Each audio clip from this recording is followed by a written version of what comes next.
ಹೆಜ್ಜೇನು ಆಕಸ್ಮಿಕ ದಾಳಿಯಿಂದ ಸುಮಾರು 20 ಮಂದಿಗೆ ಸಣ್ಣಪುಟ್ಟ ಗಾಯವಾಗಿದೆ. ಕೊರಟಗೆರೆ ಪಟ್ಟಣದ ಕನಕ ವೃತ್ತದ ಬಳಿಯಲ್ಲಿ ಸುಮಾರು ಮಧ್ಯಾಹ್ನ 1 ಗಂಟೆ ಸುಮಾರಿಗೆ ನಡೆದ ಹೆಜ್ಜೇನು ದಾಳಿಯಿಂದಾಗಿ ಹೆಜ್ಜೇನು ದಾಳಿ ವೇಳೆಯಲ್ಲಿ ಅಂಗಡಿ ಮುಗ್ಗಟ್ಟುಗಳ ಬಳಿಯಿದ್ದ ಗ್ರಾಹಕರು ಚೆಲ್ಲಾಪಿಲ್ಲಿಯಾಗಿದ್ದಾರೆ. ಆದರೂ ಹೆಜ್ಜೇನು ದಾಳಿಯಿಂದ 5 ವಿದ್ಯಾರ್ಥಿಗಳು, 2 ಉಪನ್ಯಾಸಕರು ಸೇರಿ ವಾಹನ ಸವಾರರಿಗೆ ಸಣ್ಣಪುಟ್ಟ ಗಾಯವಾಗಿದೆ. ಹೆಜ್ಜೇನು ಕಡಿತಕ್ಕೆ ಒಳಗಾದ ವಿದ್ಯಾರ್ಥಿಗಳು, ಉಪನ್ಯಾಸಕರು, ವಾಹನ ಸವಾರರು ಸಾರ್ವಜನಿಕ ಆಸ್ಪತ್ರೆಯಲ್ಲಿ ಚಿಕಿತ್ಸೆ ಪಡೆಯುತ್ತಿದ್ದಾರೆ. ಅದೃಷ್ಟವಶಾತ್ ಹೆಜ್ಜೇನು ದಾಳಿ ವೇಳೆ ಯಾರಿಗೂ ಕೂಡ ಗಂಭೀರ ಗಾಯಗಳಾಗಿಲ್ಲ. ಸಾರ್ವಜನಿಕ ಆಸ್ಪತ್ರೆಗೆ ಡಿಗ್ರಿ ಕಾಲೇಜಿನ ಪ್ರಾಂಶುಪಾಲರು ಆಗಮಿಸಿ ವಿದ್ಯಾರ್ಥಿಗಳ ಆರೋಗ್ಯ ಕ್ಷೇಮದ ವಿಚಾರಣೆ ನಡೆಸಿದ್ದಾರೆ. ಹೆಜ್ಜೇನು ತೆರವು ಮಾಡುವಂತೆ ಅರಣ್ಯ ಇಲಾಖೆ ಮತ್ತು ಪಟ್ಟಣ ಪಂಚಾಯತ್ ಅಧಿಕಾರಿಗಳಿಗೆ ವಿದ್ಯಾರ್ಥಿಗಳ ಪೋಷಕರು ಒತ್ತಾಯ ಮಾಡಿದ್ದಾರೆ. ನ್ಯೂಸ್ ಬ್ಯೂರೋ, ರಾಜಮುದ್ರೆ ನ್ಯೂಸ್, ಧ್ವನಿ ನಿಮ್ಮದು, ಜಾಲ ನಮ್ಮದು. ಡಿಗ್ರಿ ಕಾಲೇಜಿನ ಮುಂಭಾಗದಲ್ಲಿ ಮರಗಳಿದ್ದು ಅಲ್ಲಿ ಜೇನುಗೂಡು ಕಟ್ಟಿದ್ದು ಜೇನುನೊಣಗಳು ಆಕಸ್ಮಿಕವಾಗಿ ವಿದ್ಯಾರ್ಥಿಗಳ ಮೇಲೆ ಅಟ್ಯಾಕ್ ಮಾಡಿದ್ದಾರೆ. ಒಂದು 5 ಜನ ವಿದ್ಯಾರ್ಥಿಗಳು ಹಾಸ್ಪಿಟ್ಲಿಗೆ ಸೇರಿಸಿದ್ದಿಲ್ಲ.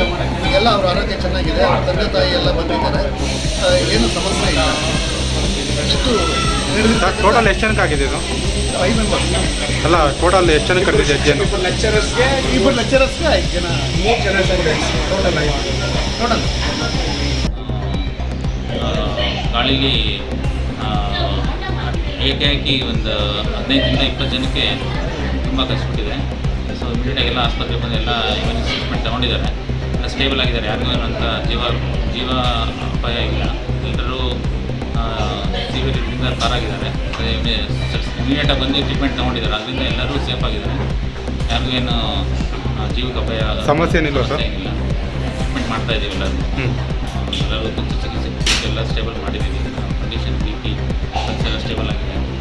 ಏನು ಎಮರ್ಜೆನ್ಸಿ ಟ್ರೀಟ್ಮೆಂಟ್ ಕೊಡಬೇಕು ಅಂತಂದು ಕೊಟ್ಟಿದ್ದೀವಿ. ಸೊ ಅಡ್ಮಿಟ್ ಮಾಡಿದ್ದೀವಿ.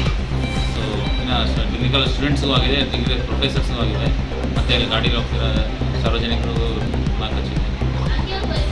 ಅದರಿಂದ ನಾವು ತುರ್ತು ಚಿಕಿತ್ಸೆ ಎಲ್ಲರೂ ಕೊಟ್ಟು ಎಲ್ಲರಿಗೂ ಜೀವನ ಕಾಪಾಡಿದ್ದೀವಿ. ಸೊ ಯಾರು ಅಂತ ತುಂಬ